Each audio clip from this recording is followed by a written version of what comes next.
Hello, everyone. Happy Friday. New Fed chair nomination. Metals plummet.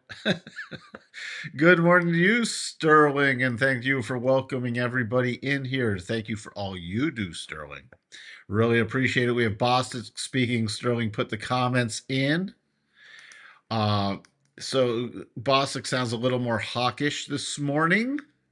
We had the PPI numbers out from December. We'll go over those in a second, but Sterling put them in there also. So, wow, what would I do without you, Sterling? Wouldn't be the high quality live stream it is with me down here in a little box in a corner. Good morning, Patrick.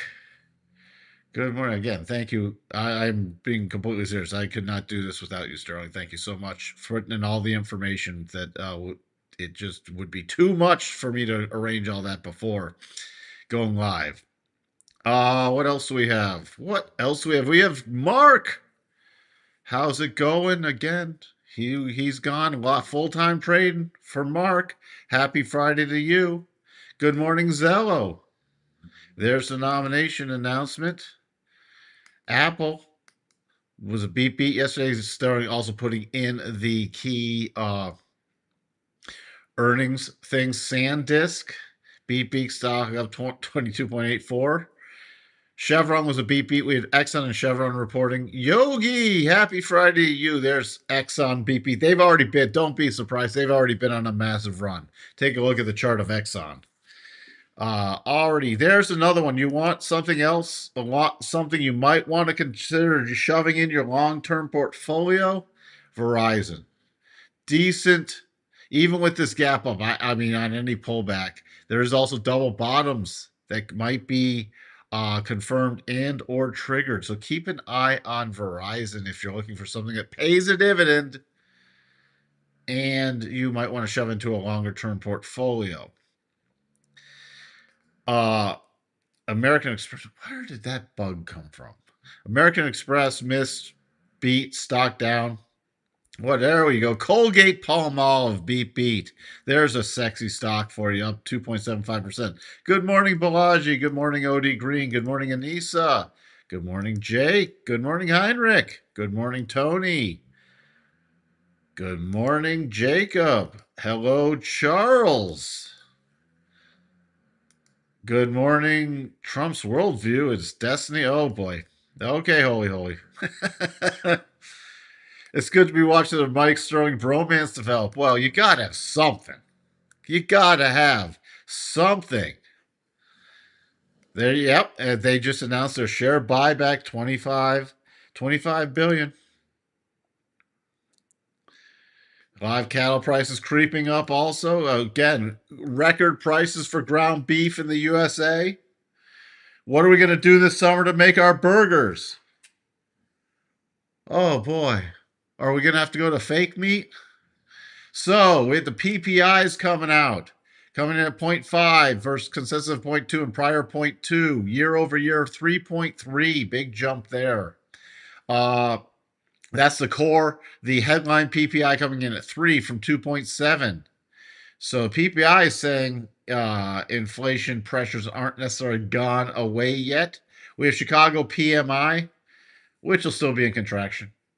And we have the rig council. We got Bowman speaking this evening. All right. So there you go. Not much going on today in terms of things still come out besides the PPI. SoFi back in a wedge. Bullish confirmation above 27.55. Not a financial advice from OD Green. Good morning, Tom. How are you doing? Thank you for joining us. Can we check on live cattle? Just remind me. I got to get through some of this. Micron, still memory stuff is still screaming. There's your Verizon T-Mobile also up a bit in conjunction with Verizon up 5%. Tesla getting a little bounce. By the way, the Head and Shoulders and or / double are off the table, never triggered or confirmed. There's your financials taking it a little in the shorts. There's your Colgate Palmolive. Sexy, sexy stock. All right. Let's see if everything's still negative. Yes. Yes, every sector is still negative, led by basic materials on the way down. We went vertical up. What happens after vertical up? Say it with me. Vertical down. Now, the secondary bounce, there will be some plays for a secondary bounce. I think there'll be some good plays for a secondary bounce. Just don't get greedy on the targets. Want to refresh this real quick. Just want to do a quickie refresh. I guess that is the refresh. 86.6% for a pause in March and 70 for a pause in June. Then you should get. We have some senators though saying, until this lawsuit goes away, and the Lisa Cook and the lawsuit against Powell or the stuff against Powell goes away, they're not going to confirm anyone. So we shall see about that. Do we have a potential still government shutdown? Is that still on the radar screen? I know they blocked the bill yesterday in the Senate. Is it still on the radar screen? Anybody have any information on that? Fear and greed. Still in greed mode? Schiller PE. 40.94 in this dirt cheap market. All right, there you go. Sterling put in the earnings we all need to know about. And that wraps up earnings for this week. Now, the double played out super nicely yesterday. Came down to the 50 EMA and bounced. Strong bounce. What am I looking at this morning? Well, it's already sort of transpired. But I'm going to be watching where this bar closes. We broke. This was a potential percent B set up on the 4-hour basis. We broke above it. Already run to the target areas. I'm going to still see if it confirms and triggers on the closing basis, though. But it's already hit the minor targets. So again, just to reiterate, my target area is about 69.76, 69.75. If we get through there, 69.90 to 7K again. Especially 69.90 is very key before 7K. And then I will be looking. We have a nice descending trend line, which is overhead resistance. I told you this market was looking heavy, and we had that double, and we finally got that triggering yesterday. And remember, these are trades only, not massive shorts. What would be a more significant thing? We do have a new potential double top in place. That, if it plays out, could actually take it back to the 87.5 harmonic from the lows in November to the highs. It's not close to triggering yet. Could always be invalid before it is, but that would make me, besides hedges, would make me trade more to the short side. Supposedly there's an agreement between the House and Democrats to keep the government open. We shall see. Thank you for that information. Let's just say if something's being floated or if that's actually true. Maybe they'll strip out the DHS funding. Charles is looking at those lows. So that's what I'm watching. 4-hour rotation. If we do break down, especially if we lose about 69.35, 69.21, then I'm paying attention to yesterday's spike lows. 6,900 area. Okay, so that's where we sit right there. On the NASDAQ, same thing, double played out really nicely yesterday. Came down, spiking down to the 50 EMA and bouncing. NASDAQ also, potential little percent B buy, already hit the first target. 25,895. The next area I'm looking on a continued rally is about 25,981. We don't have confirmation that this will still officially trigger, but yet again, these had to be traded on the break. If we start losing 25,740, I'm looking for first about 25,650, and then yesterday's low area is very strong support. Yesterday's low area is very strong support. 25,540 area. If we lost that, then uh-oh. The next key thing is back down to about 25,125. Again, there's no guarantees it's going to be a cakewalk to get back up. And the with that spike yesterday, it's a really nice looking. It's lopsided, but it's a real nicely looking weekly double pattern on the Nasdaq. Would take a pretty decent move down to trigger it, but I'm going to keep an eye on that. Supposedly, they have agreed to set aside the new DHS funding package that passed the House until a later date. Okay.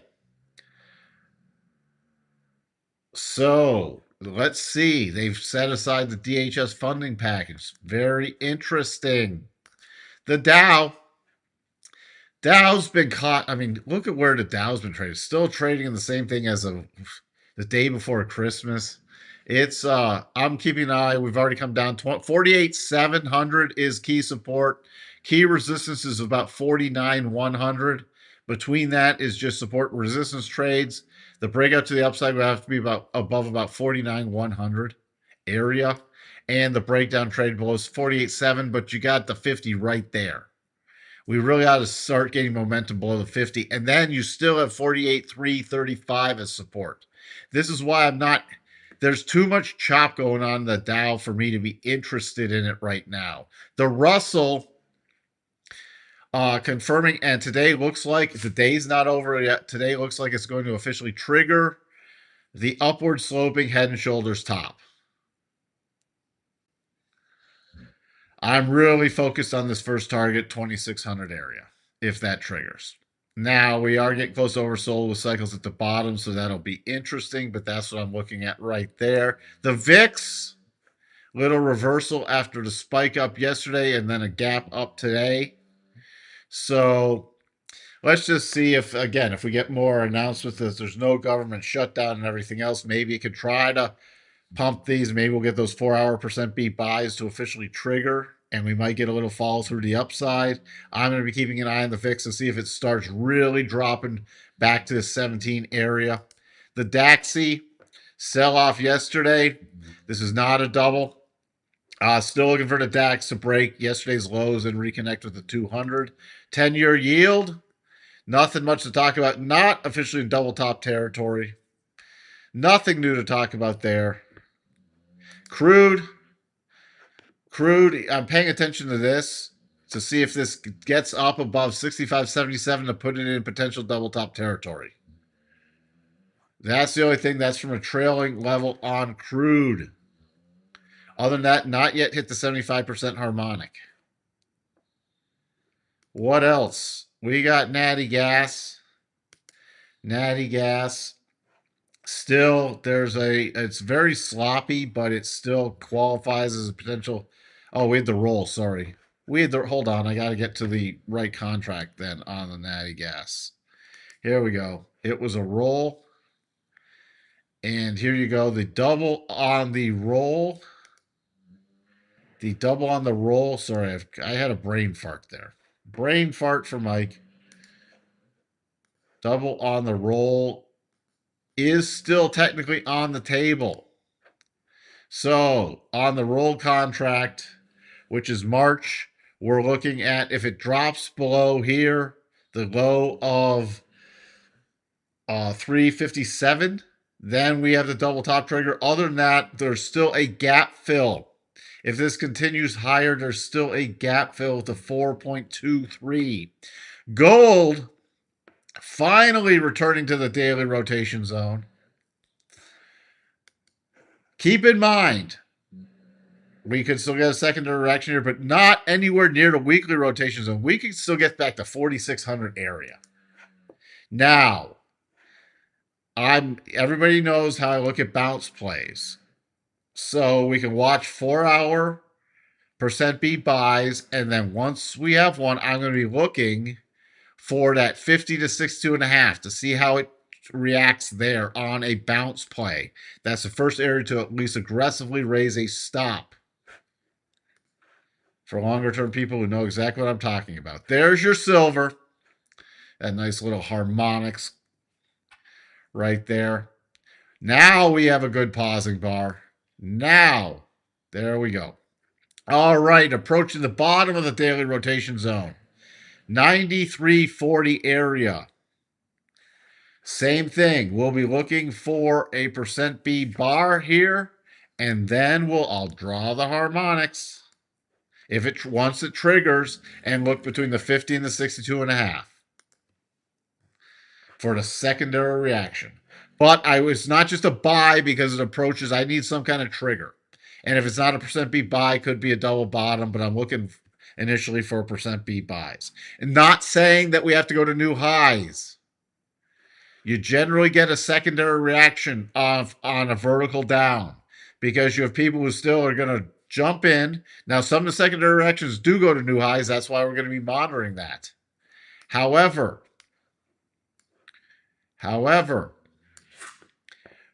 that's why the secondary reaction is key.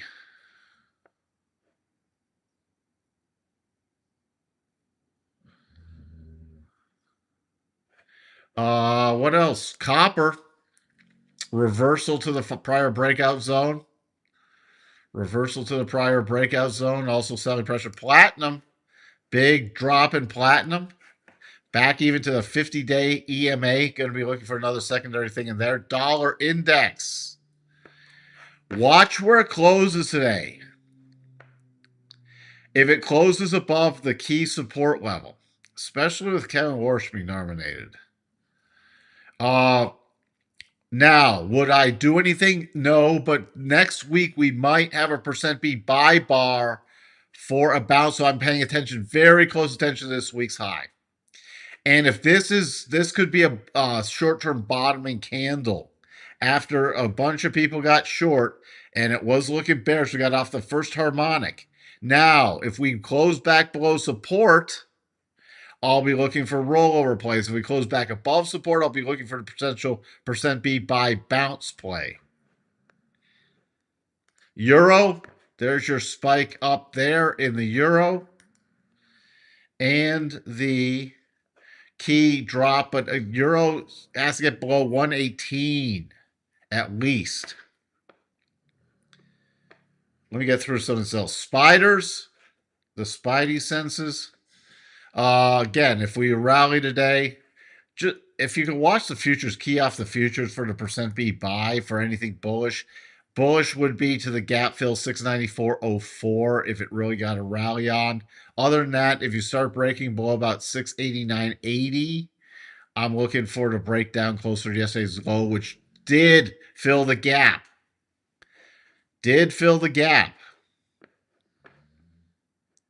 Qs. The Qs, we can flip these now. We can flip the harmonics.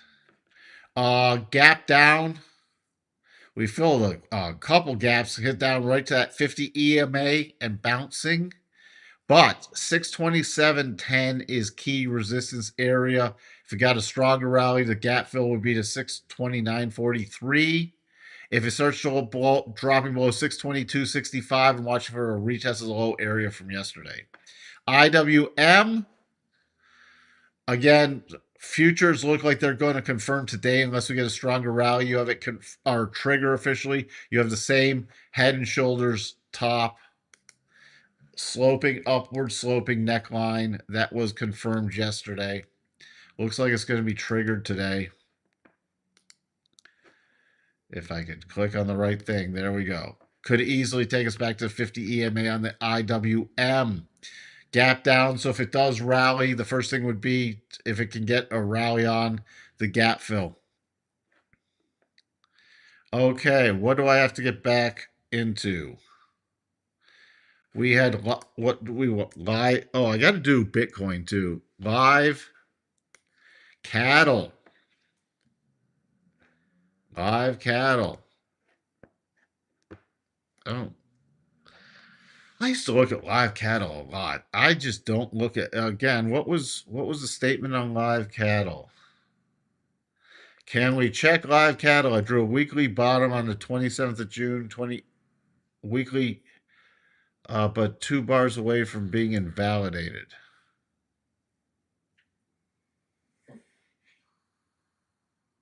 I'm confused. I am confused. Maybe I misread something. How did I even get those to the right place? All right. What is on live cattle? Well, let's just see. Let's see here. All right. Well, we ticked off the 75%. So I mean, I'd stay in bullish mode unless you do have a very sloppy little double. I'd stay in bullish mode unless that double triggers.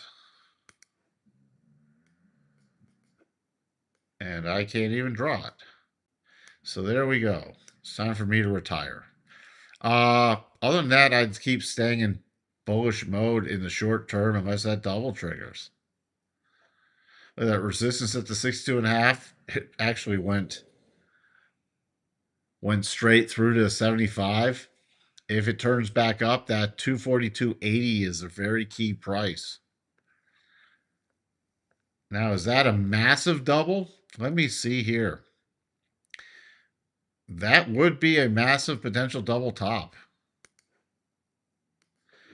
on live cattle. Now, that could lower ground beef prices. That could be interesting. So yeah, I just want to see if this were to look at that. We'll have to see which side triggers. Remind me to look at this in the future if we start getting it more bearish on a pullback, because that is very, very interesting.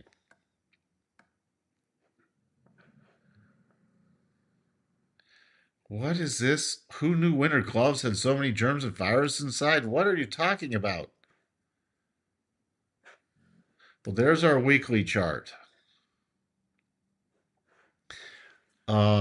Drew weekly bottom on the 27th of June to 28th of November. 27th of June.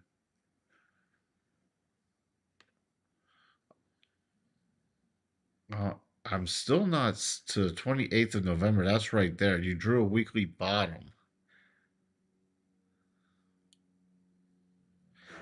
I must be missing something. I just, with all this momentum, I wait for the break, but I don't hold it if it doesn't close, Jake. I'm seeing a weekly potential double bottom on Bitcoin US dollar and a potential massive head and shoulders forming at the same time. Now let's get to Bitcoin. We do have a lopsided double bottom. You are correct, Sterling. I was going to actually point that out once I got back to it. We do have that's the only thing that puts me back in bullish mode, and that would be back above the weekly rotation zone and back above the 50 EMA. That you are completely correct on. And this is, it's a little sloppy with the shoulders, but this is a very large upward sloping head and shoulders. Now, I'm watching this very key area around the weekly 200. Very key support base. The levels I'm still looking on a breakdown are about just under 70K and then closer to about 59, 60K area, especially on a closing basis. If we mapped out the head and shoulders, if you get the bigger move, because let's see if the metals people go back into Bitcoin, because but this could take it theoretically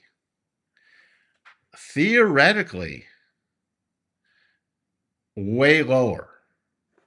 But I'd be looking at this first target on that head and shoulders. So you can have a pattern, you can have two conflicting patterns. They're not really conflicting because the double hasn't triggered yet. And technically the head and shoulders hasn't triggered yet. So yes, you are spot on with your analysis, Sterling.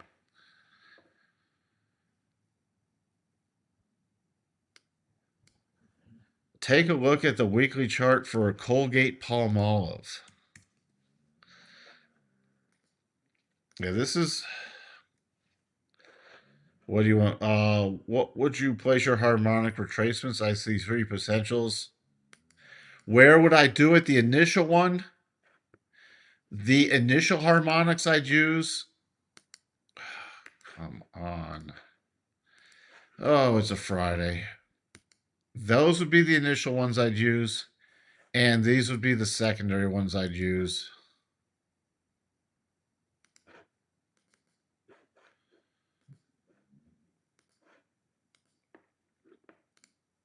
Those are the two. Okay. And the really key area, if we kept running, I'd be looking at this. If this keeps running higher, I'd be looking at this key harmonic area with the 62 and the 87.5. The 87.5 of the purple ones, that's the shorter harmonics, and the 62 of the bigger ones. Until then, you have another cluster right around this 87.50, right at the breakdown level. It's going to open above there. So that's anything, even with a gap fill. That's where did it open? Hold on. There we go. Anything on retracements, we're definitely seeing a shift into more. Have you been noticing? This is what I was talking about last year. Have you been noticing more of these? I'll call them the not sexy stocks. This one doesn't have a great dividend yield, but like consumer durables, consumer non-durables, things like Verizon. Oh, what else? I'm just going on a. I've been talking about some of these stocks. Things I would not do yet. Don't do Coke yet. Don't do Coke. There's a lesson for you kids. Don't do Coke. Again, not interested in Coca-Cola at this point. It's still too pricey with a crappy dividend yield. But if this gets back down, if we get another sell-off in Coke, I will be looking at things like that again. All right. Is that a triple bottom on Colgate? This sort of a mess. Because technically we could measure it out. It's sort of a mess. No, it was not officially a triple bottom. So there we go. At Colgate's, if this thing pulls back for a nice potential, even not even a full gap fill, but back to this breakout level, it could be interesting. Look at that, straight to that one of the harmonics we drew, straight to 62.5. All right, is the PSLV daily double top tradable or wait for secondary reaction double top tradable? It's definitely tradable, but you know what, I'm waiting for the secondary. It was straight down the first C. You already hit the first target, which is a stop reduction, and the bottom of the daily rotation zone. Would not be surprised to see a bounce here, and this bar could set up for a potential percent B buy for the bounce in PSLV. Still on the initial reaction, like on stuff, vertical up, vertical down, I do not like to short stuff until we get the first secondary bounce to see how strong that bounce is.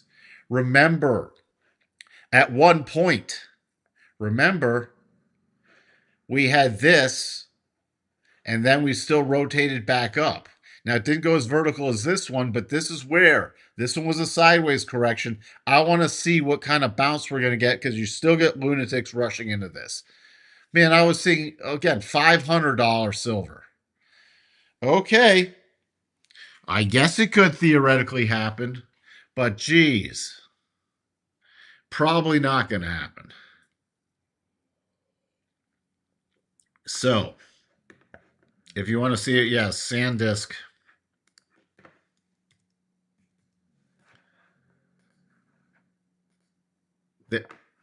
There you go. There you go. This thing will go.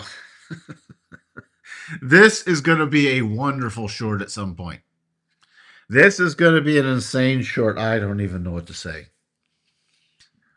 This is going to be 140 history books. There you go. By the way, what's their PE ratio? Oh, wait.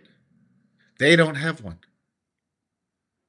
Not saying their earnings haven't been increasing.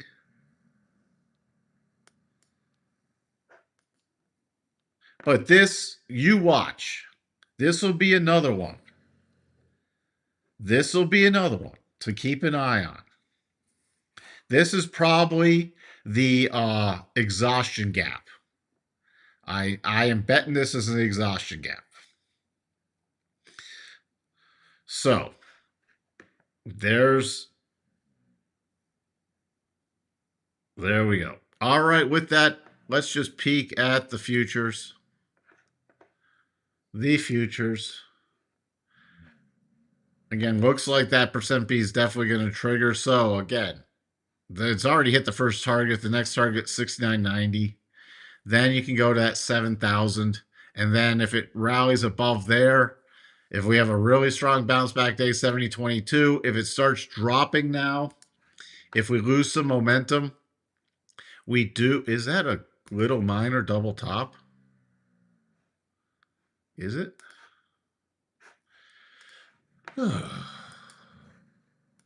Yeah, it still qualifies unless we get above 69.83. We do have a little minor double top there. Looks like. Yeah. It's right there because if I go down in the time frame, is it work? Oh, no, it's technically not. Sorry. Technically not. But if that did, it's technically not. I got to be correct on that. And it's going to be off the table nearly anyways. But that's the only thing that would make me turn more bearish today. Still, we got the dip buyers coming in. We've got the dip buyers. I actually am. Because I think Warsh is going to be I think he'll be more dovish on cuts, but I think he'll want to unwind the Fed balance sheet. And I don't think he's going to be as controllable as Trump thinks. But as somebody else pointed out, he's got good hair. And we all know about Trump and hair. It's going to be interesting. I think he's somebody who could get confirmed. Whereas I think a couple of the potential picks would have had a hard time getting confirmed. But we will see how it all plays out. It's going to be an interesting year in 2026. So guess what that means? You got to stay tuned.